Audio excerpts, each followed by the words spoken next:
নমস্কার বন্ধুরা, আমার পরিবারের সব বন্ধুদের স্বাগত জানিয়ে চলে এলাম একটা অন্য রেসিপির সাথে। একটা লাইক দিয়ে ভিডিওটা দেখার সাথে সাথে আপনাদের মূল্যবান মতামত জানানোর অনুরোধ রইল। চলুন তাহলে রেসিপিটা শুরু করা যাক। নিলাম 200 গ্রাম পনির।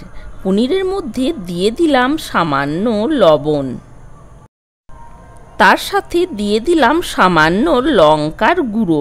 এবার খুব ভালোভাবে লবণ আর লঙ্কার গুঁড়ো দিয়ে পনিরটা একটু ম্যারিনেট করে নেব। পনিরটা ভালোভাবে ম্যারিনেট করে সাইডে রেখে দিলাম। এইদিকে একটা মশলা বানিয়ে নেব। নিলাম একটা প্যানের মধ্যে নিয়ে নিলাম 3 পিস শুকনো লঙ্কা, তার সাথে নিলাম সামান্য দারচিনি। এবার এর মধ্যে দিয়ে দিলাম হাফ চামচ গোটা জিরে। 25 থেকে 30 সেকেন্ড মতো একটু নাড়াচাড়া করে এগুলো ভেজে নেব। তারপর ঠান্ডা হয়ে যাওয়ার পর এটা গুঁড়ো করে নেব। ভাজা হয়ে গেছে, এবার নামিয়ে নেব। একটা ফুলকপি ছোট ছোট পিস করে কেটে নিয়েছি। এবার সামান্য জল দিয়ে আর লবণ দিয়ে এই ফুলকপিটা আমি 2 থেকে 3 মিনিটের জন্য একটু ভাপিয়ে নিলাম। একটা প্যান বসিয়ে নিলাম। প্যানের মধ্যে দিয়ে দিলাম সামান্য সরষের তেল। অবশ্যই আপনারা আপনাদের প্রয়োজন অনুযায়ী তেলের পরিমাণটা বাড়িয়ে কমিয়ে নেবেন। খুব ভালোভাবে তেলটা ছড়িয়ে নিলাম। ম্যারিনেট করে রাখা পনিরগুলো এর মধ্যে দিয়ে দিলাম। 2 থেকে 2.5 মিনিট একটু নাড়াচাড়া করে পনিরগুলো ভেজে নেব। আমার রেসিপিগুলো ভালো লাগলে চ্যানেলটা সাবস্ক্রাইব করার অনুরোধ রইল। একমাত্র আপনাদের ভালোবাসা আর সাপোর্টই পারে আমাদের এই কঠিন রাস্তাটিকে সহজ করে দেওয়ার। ভালোভাবে ভাজা হয়ে গেছে, এবার নামিয়ে নিলাম। ওই প্যানের মধ্যে দিয়ে দিলাম 1 চামচ মতো সরষের তেল। তেলটা বেশ ভালোভাবে গরম হয়ে গেছে। এবার এর মধ্যে দিয়ে দিলাম সামান্য কালো জিরে। ফোড়ন থেকে একটা মিষ্টি সেন্ট বের হলে এর মধ্যে দিয়ে দিলাম ওই ভাপিয়ে রাখা ফুলকপিগুলো। ফুলকপি রান্নার আগে একটু ভাপিয়ে নিলে গ্যাস অম্বলের প্রবলেমটা একটু কম হয়। ফুলকপিটা 1-1.5 মিনিট এইরকমভাবে নাড়াচাড়া করে নেওয়ার পর কিছুক্ষণের জন্য ঢাকা দিয়ে একটু ভেজে নেব। 1.5 থেকে 2 মিনিট একটু নাড়াচাড়া করে নিলাম। এবার কিছুক্ষণের জন্য একবার ঢাকা দিয়ে দিলাম। মিক্সির জারের মধ্যে দিয়ে দিলাম কিছুটা পরিমাণ আদা, তার সাথে দিয়ে দিলাম একটা টমেটো। এটার একটা পেস্ট বানিয়ে নিলাম। ওই মিক্সির জারের মধ্যেই দিয়ে দিলাম সামান্য কাজু, তার সাথে দিলাম 1 চামচ পোস্ত। জল দিয়ে এটার একটা পেস্ট বানিয়ে নিলাম। আপনারা চাইলে কাজু আর পোস্ত একটু ঘুরিয়ে নেওয়ার পর তারপরও জলের ব্যবহারটা করতে পারেন। পেস্টটা বানিয়ে এই বোলের মধ্যে নিয়ে নিলাম। এইদিকে 5 থেকে 7 মিনিট ফুলকপিগুলো নাড়াচাড়া করে ভেজে নিয়েছি। এবার এটা নামিয়ে নেব। ওই প্যানের মধ্যেই দিয়ে দিলাম সামান্য সরষের তেল। তেলটা বেশ ভালোভাবে গরম হয়ে গেছে। এবার এর মধ্যে দিয়ে দিলাম ওই বানিয়ে রাখা আদা আর টমেটোর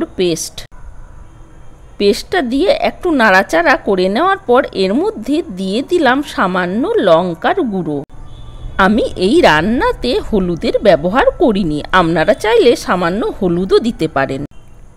4 থেকে 5 মিনিট বেশ ভালোভাবে নাড়াচাড়া করে মশলাটা কষিয়ে নিলাম। এবার এর মধ্যে দিয়ে দেব ওই বানিয়ে রাখা কাজু আর পোস্তর পেস্ট।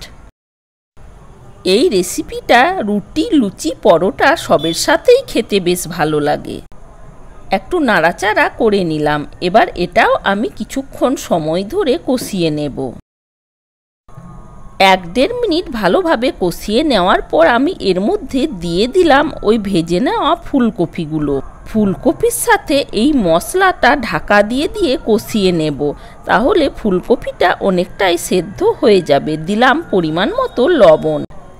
2.5 থেকে 3 মিনিট বেশ ভালোভাবে এই মশলার সাথে ফুলকপিটা ঢাকা দিয়ে কষিয়ে নেব। 2.5 থেকে 3 মিনিট বেশ ভালোভাবে ফুলকপিটার সাথে মশলাটা কষিয়ে নিয়েছি।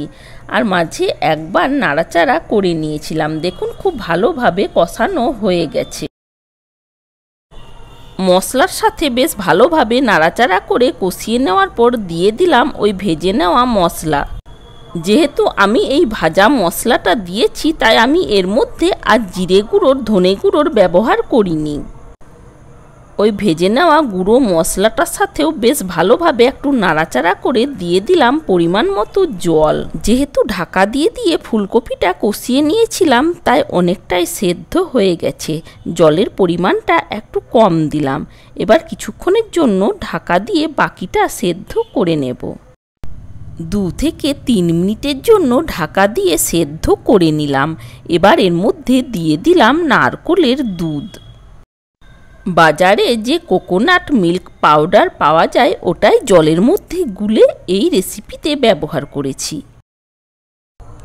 দিয়ে দিলাম ভেজে নেওয়া পনির। আর আপনাদের হাতের কাছে যদি নারকেলের দুধ না থাকে নর্মাল মিল্ক পাউডার ওর মধ্যে দিতে পারেন। হ্যাঁ, কিন্তু অবশ্যই নারকেলের দুধ দিলে টেস্টটা বেশ ভালো লাগে। এবার কিছুক্ষণের জন্য আবার ঢাকা দিয়ে দিলাম। আবার 2 মিনিট পর ঢাকাটা খুলে নিলাম।